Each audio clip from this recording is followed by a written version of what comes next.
Alright, let's move forward to the following topic, which is relative clauses.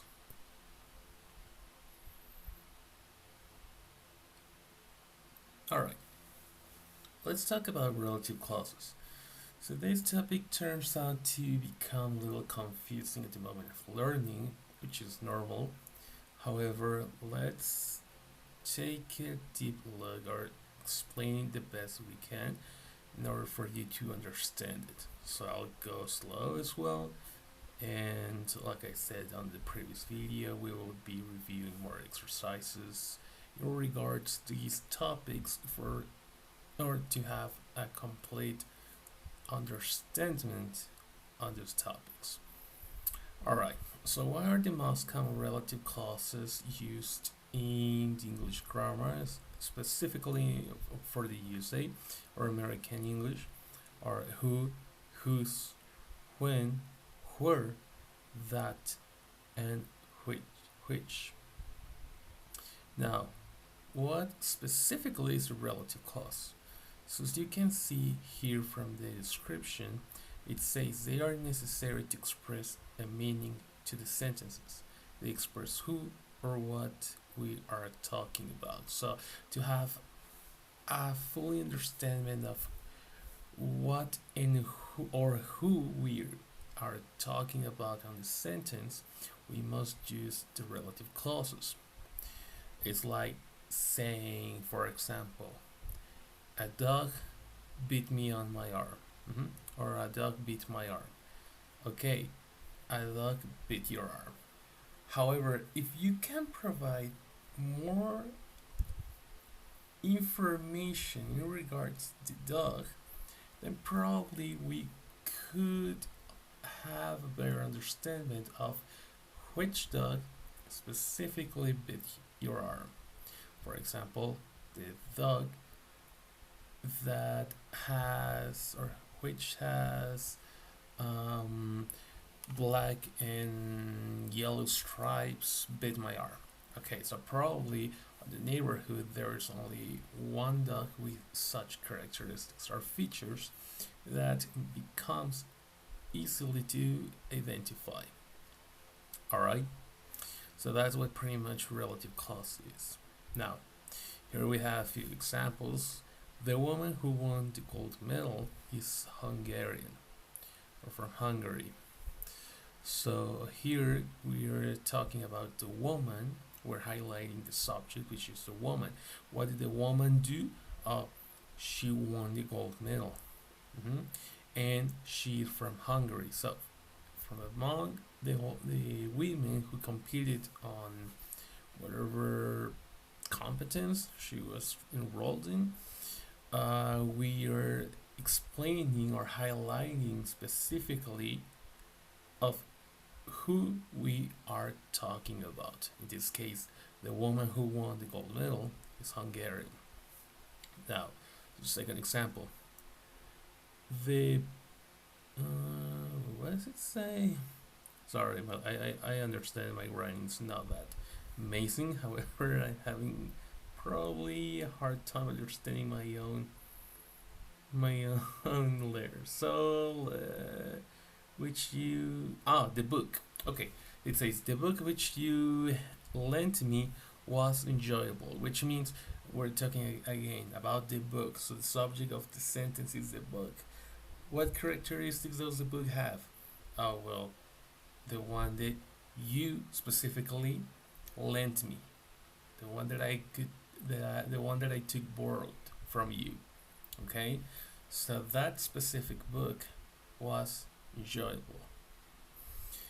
The third example, that's the boy whose jacket is black. So, who to speak about a person, but from the subject of a sentence.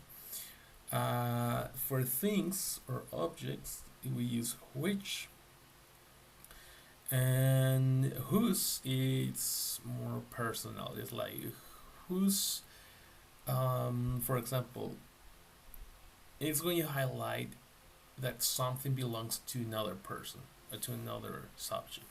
So, for example, let's suppose you get to your workplace or the classroom, and you find a pen on the table, on one table, a random table. So you don't know whose pen is that. However, when you ask in a group of people, when you want to know who the owner is of the pen, whom the owner is of the pen, then you ask whose pen is this. All right. So that's the meaning of whose. It's whenever you want to talk about that something belongs to another person, then you go ahead and use whose. All right. It's more a possessive relative clause. If you want to say it that way, that's still being possible. So now the relative clauses act as subjects all the time of the sentence. But the question is, can you take off the relative clause? And here's where I come to tell you, heck yeah, of course you can take it off. However, you must follow some rules or identify them at least. And the rules to identify them are the following. If the relative clause is gonna act as a subject, then you have to still using who, that, well, in this case with the person, all right?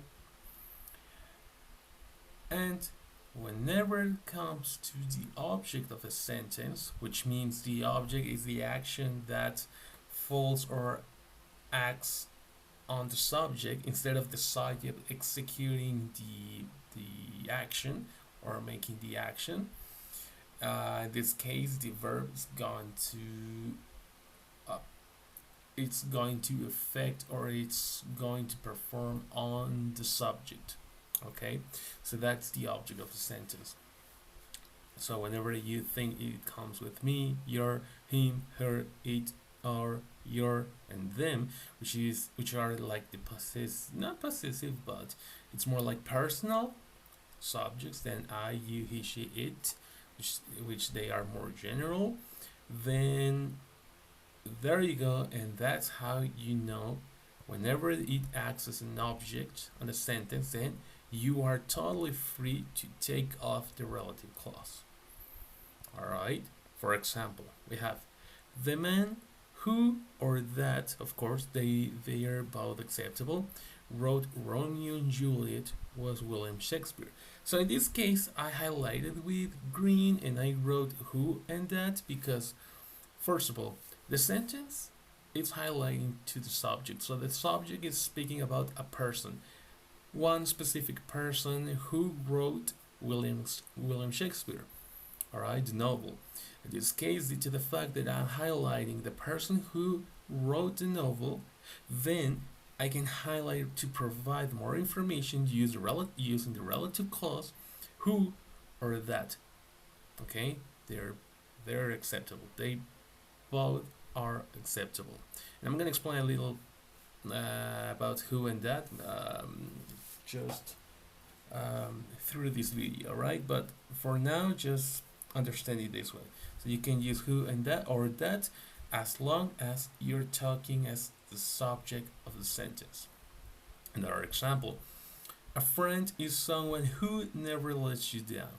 So here again, you're highlighting the subject because you're talking about the subject. So if you take off a friend, is someone who never lets you down, so you just end up having someone who never lets you down. Well, you need a subject. Who never lets you down? A friend. So a friend is someone who never lets you down. So you have the subject of the sentence, which is a friend. And what does the friend do? Oh, he or she never lets you down. So you highlight that information. How do you add more information in the sentence? Well, you can use the relative clause. In this case, who? A friend is someone who never lets you down. Another example. Now, here I use passive voice on purpose. Okay, so for you to understand the subject, for you to understand the structure of the sentence. So here it says, a prize was bestowed to the girl who wrote the book. Now you're gonna ask me, wait a second, So here the price should be the subject of the sentence. Well, no, that's the complement of the sentence. Remember, whenever you use passive voice, you want to use the complement first and then understand or complement it with another sentence. In this case, for example, instead of using the active voice and you want to talk just about the thing in general or the activity um, without taking importance to a subject or anything else or the environment, then you go ahead and use passive voice, right? Like the house was painted. Okay, that's active voice. But the house is painted. Yes, that's passive voice. We paint the house. That's active voice. You have the subject first, and there you go. And the rest on the second half, right? Right after subject, the complement as well. However, if I said, of course, the house is being painted or the house is painted by, okay, then I'm not paying attention to who is doing it. I'm just paying attention on the object because the house is being painted by whom? I don't care, right? So things like that. Now here it works the same. A prize was bestowed. The meaning of bestowed is when someone is recognized by something and they announce it. All right, it's like let's suppose you earn a prize for doing something on your community or at your workplace, and all of a sudden you receive an email saying, "Oh, we would like to bestow you with a prize for punctuality because you were the only worker who had been arriving at 7 a.m. all mornings." Things like that. So the prize was bestowed is just the complement of a sentence. To whom? Ah, to the girl. To the girl. Who? Which girl? Mm-hmm. What girl? Oh, the girl who wrote the book. So you have more information about that. But the subject of a sentence still being the girl. Now on the third, well, of course, if you still have a question on the second sentence, you're free to ask me as well. Now the third sentence is more a question. Did you take the keys which were on the table?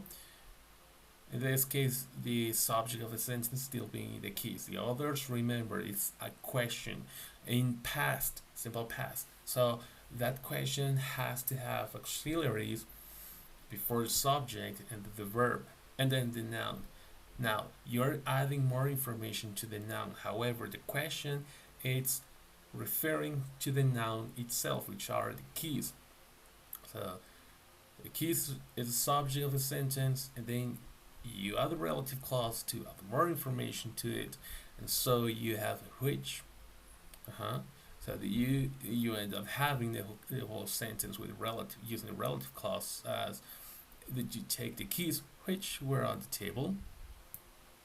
So those three sentences or these three sentences they highlight how why do we use who or that straightforward or which depending because we identify them as the subject is executing or we're referring to the subject. Okay, so the subject is the main person on the sentence. Without the subject, the sentence loses every single detail of information. So it makes no sense. You will end up having nothing to communicate if you take off the subject, right? For example, take off a friend. Is someone who never lets you down. Who? Is no one who never lets you down, but who never lets you down. Okay, a friend. A prize was bestowed to whom wrote the book. Again, it makes no sense. So who wrote the book? Ah, the girl. So the girl who wrote the book. Did you take the? Did you take which were on the table? What were you looking at on the table? Or which object are you talking about specifically? Oh, the keys. Ah, did you take the keys which were on the table? All right. That's how it works with the subject. Now let's move forward to an object. Remember, there are two different ways of understanding and seeing the object on a sentence for you to understand when or when you should take off the relative clause. For example, here there is one example. The man who I saw on the subway was famous. However, the actual sentence here is that I saw. So you questioned yourself, all right? This is not part of the sentences. I mean, you don't have to say the man I saw him who I saw on the. No. That's making no sense. I'm just trying to explain you here on red or with red that pretty much whenever you have the object on the sentence, which is where the action falls straightforward to the subject, then you have the object and you can take off the relative clause. So when instead of saying the man who I saw on the subway was famous, we know or we wonder ourselves, I saw him because we are talking about the man. Alright? So you just ask like taking off the man and you end up having I saw him. Alright? So you saw him. You were talking about the man because you highlighted first. So relative clause is not joining or is not explaining the subject itself, but it's just on the way. So it's like end up having more unnecessary things on the same sentence. So you just gotta take off the relative clause in that moment. The man I saw on the subway was famous. That's the correct thing. A teacher is a person who I really respect. I don't know what I end up writing the S here, sorry about that. So my teacher is a person who I really respect. Who do you respect? I respect her. Okay? Her. So what did we say at the beginning? An object of a sentence is if you can identify any of these kind of subjects as on the sentence, then you have an object. So I respect her. Who do I respect? I respect my teacher, so I respect her. Therefore, I can take off the relative clause at this moment. So my teacher, I'll end up having the sentence as the teacher is a person I really respect. So that's pretty straightforward. It's not that probably it's confusing at the beginning, especially if you are having issues understanding the object of a sentence and the subject of it. Like I said, tomorrow we will review more about it so we can make more examples or exercises as well, or I can re-explain some things. But it's very important for you to watch these videos. All right. No. Another question. The man who she kissed was not her husband. Again, ask yourself, who did she kiss? She kissed him. Alright? So, if you can complete that, she kissed him, then you have the object of the sentence, which means the subject on this sentence is not the man. It's she kissed a man who was not her husband. Alright? So due to the fact that now the action falls straightforward to the subject, we have the object of the sentence. So she kissed him, which affirm it makes sense in our minds. And so we take off the relative clause again and we end up having the man she kissed was not her husband. Alright? Now let's try, let's break out a little bit here. So let's go back here with the first examples. So like for example, it's a friend is someone who never lets you down. Okay, you might think, who never lets me down? Oh, a friend, right. However, can you fit him or her or me or our or your or whatever any other subject as object on the sentence in here? So, a friend is someone who never lets you down.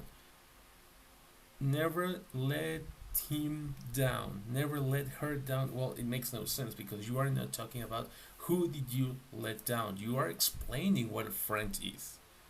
So it changes here. The subject is different from the man I saw on the subway was famous. Who I saw on the subway? Well, I saw him on the subway and he is famous. So now that makes sense. And due to the sentence, it makes sense, and I can restructure the sentence with transforming it with can I adjust this pronoun with him, her, it, yada yada on this sentence? Yes, you can do it. Does it make sense? Yes, it does make sense. There you go. Then I'll go ahead and just withdraw the or erase the relative clause, and I'll end up having a sentence which is pretty much straightforward. Alrighty. Now let's continue another thing. There's a funny fact in here that happens with another relative clause, which is not very common in English. I mean, on the American English. However, on the British English, it's very common, and it's the difference between who and whom. Now, how do you use who and whom? Well, it's the same. Either you have a subject, or either you have it as an object. Examples: my friend who lives on the third floor is crazy, which means you are talking specifically your friend. Can you transform it as an object? Him lived, or my friend leaves him. No, you cannot transform it. So okay, we're good. We're on the right track, and we can use it as a subject. However, he is my friend whom I work with. Okay, first of all, how can I transform into the object of a sentence? Oh, I work with him because I'm talking about my friend, and I'm explaining that I work with him. So now that transforms it into the object of a sentence. So I I can wonder myself and asking, who do I work with? Do I I work with him? Of course, I work with him. Now that makes sense. So he's my friend, whom I work with him, and I can transform it like that. Okay. Another thing to just keep in mind: if you want to use whom, then you must keep on mind that you can use the following prepositions: to, for, with, and by. So either you, whenever you have to, for example, when you're starting to write a letter or you're writing a letter, then in Spanish is a very common phrase saying to whom concern, hmm or to whom corresponds. They say in English, in Spanish, sorry, in English is to whom concern. So to whom, not to who. Uh-huh. For whom do you want me to write the email, the letter?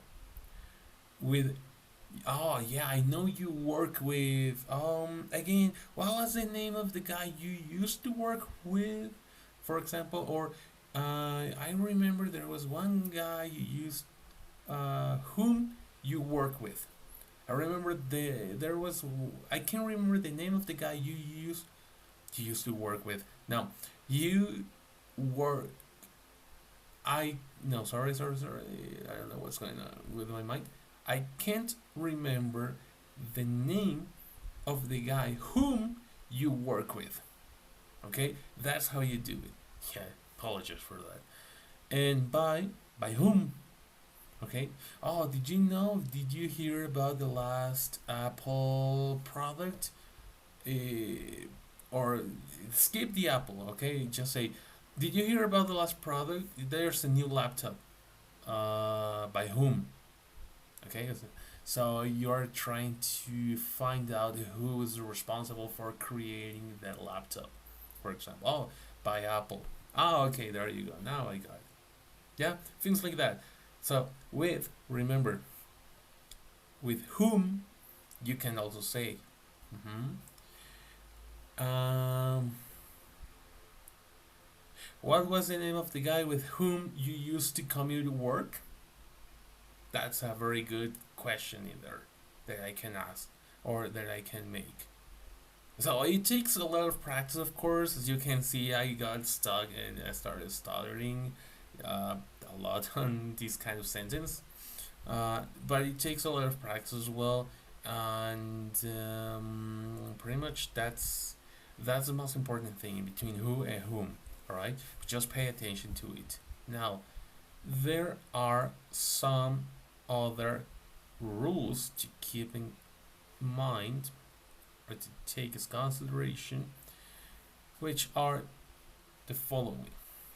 Whenever you have these three specific sentences with listening to, dance with, look at, you take the relative clause of the sentence. Example, you don't say, the music that my brother was listening to kept me from sleeping. No, that's wrong. Take that take that relative clause of the sentence, and you just end up having, the music my brother was listening to kept me from sleeping. So listening to, it's one of the words or common phrases whenever you have to take off the relative clause. Dance with. The person Rob danced with is his colleague. Alright? Take that off. And the same with look at. The painting you're looking at cost $1 million. Okay? Cost $1 million. Again, take that relative clause off the sentence. So it makes no sense having that. Now, you may probably pay attention or not. I won't blame you if you didn't. Let me tell you or highlight it. That, for example, remember I told you on this specific sentence. Where was the sentence? Oh, here it is. That you could use either who or that, and both of them were acceptable. Yes, they are acceptable. However, here comes a very common question that most students do, and I did it myself when I was a student as well, and it's the following. So, okay, you're telling me that who it's only used for people, whereas that it's very used for other kind of things or animals or things like that, right? Objects. All right. The reality is that there's not a specific rule, like 100% to ensure when and where to use this who and that. However, I would recommend you the next. So here, for example, right? It says, all right, but is it that or who? Which one should I use? Which one should I pick? And here comes where I tell you, okay, don't worry, neither I do understand, right? That would probably get me in trouble if it was real. But of course, I'm just teasing you a little bit. And here are some rules taking considerations. Like I said, those rules are not 100% precise. It depends on the country, it depends on the rules, it depends on their language, it depends on whatever you are explaining in there. However, I would strongly recommend you, at least for people, stick with who. Alright? Use who as much as you can for people only. If you have a group or organizations, you can use that. So a group of people, a group of I don't know, like researchers, a group of professors, a group of whatever you want to have, all right, or organizations as well. They will work fine. So you say that. Oh, did you hear about the group of KPT? Oh, yeah, the KPT. That they decided to rehearse their new world tour on 2027, for example. Things like that. Okay. Now, like I said before, it will depend a lot on the manuals of rules worldwide. So it will depend in which country you are first, who are you talking or speaking to, what kind of language do they use? Because remember, language is for you to communicate. So you may have, yeah, language. English is a language, is an idiom as well, but you must communicate it. So if you do not speak on the same frequency as the other person, and the other person doesn't speak the same frequency as you, then a lot of communication issues will be present. All right, so we don't want that. Of course, we want to have a nice conversation and everything, just steady, the best that we can. All right, so that's it. That's pretty much the most important things to keep in mind about relative clauses. Well, I hope you get ready for tomorrow. Tomorrow is gonna be a tough day. I'm gonna try to give you more time for you to understanding. And again, ask as much as you can. Ask as much. This is the only thing that it will help you to learn a lot. All right, guys. So I bid you a good night, of course, and I'll see you tomorrow morning. Remember, it's 8 a.m. sharp. All right. Best regards, guys.